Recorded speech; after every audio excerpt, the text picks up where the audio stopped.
अस्सलाम वालेकुम dear students.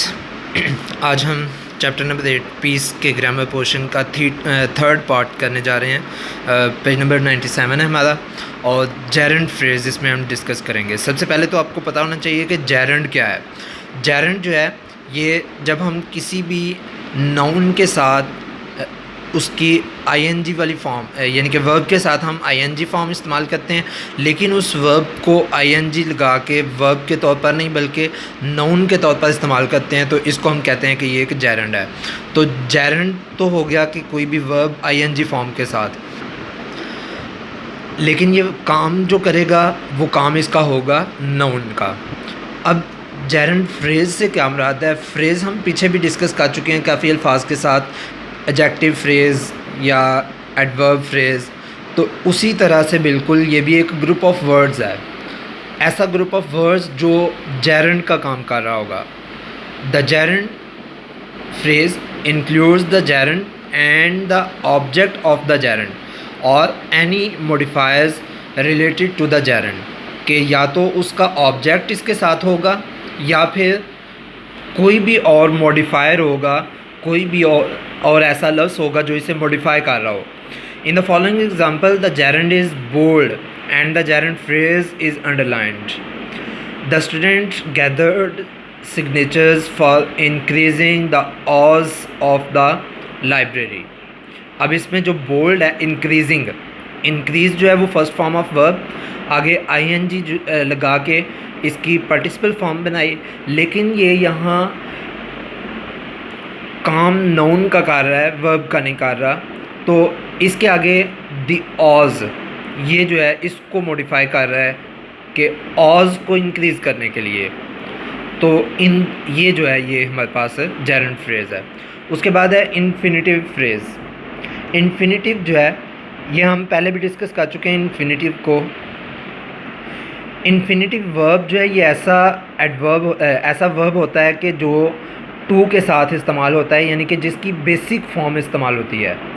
Basic form वो होती है जैसे हम उर्दू में कहते हैं ना, लिखना, पढ़ना। तो लिखना और पढ़ना जो है ये बेसिक फॉर्म है। वो पढ़ रहा है, उसने पढ़ा, यहाँ पढ़ रहा, पढ़ा, पढ़ेगा, पढ़ेगी, पढ़ते हैं, ये उस बेसिक फॉर्म से, पढ़ना से निकले हैं।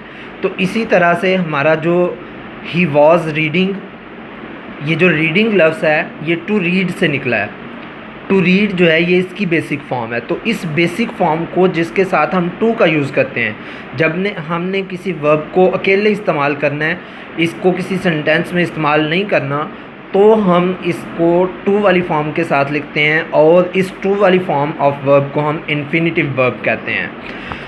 The infinitive phrase includes the infinitive and the object of the infinitive or any modifier related to the infinitive. In the following example, the infinitive is bold and the infinitive phrase is underlined. तो ये जो आपको example दी गई है इसमें देखें कि every cricket team has a captain to direct, कि उसका काम होता है डायरेक्शन देना।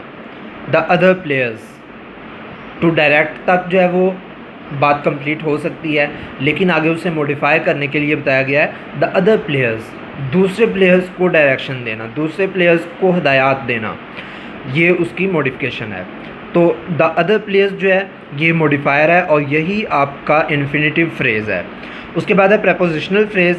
प्रेपोजिशनल फ्रेज़ से मुराद भी वही चीज़ है जो हमने पिछली दोनों चीज़ों में डिस्कस की, कि प्रेपोजिशन जो है प्री पोजिशन, प्री जो है वो पहले और पोजीशन वर्ब की पोजीशन से पहले आने वाला कोई भी लफ्ज़। तो इसको हमने इस तरह से पहले डिस्कस किया हुआ है प्रेपोजिशन को।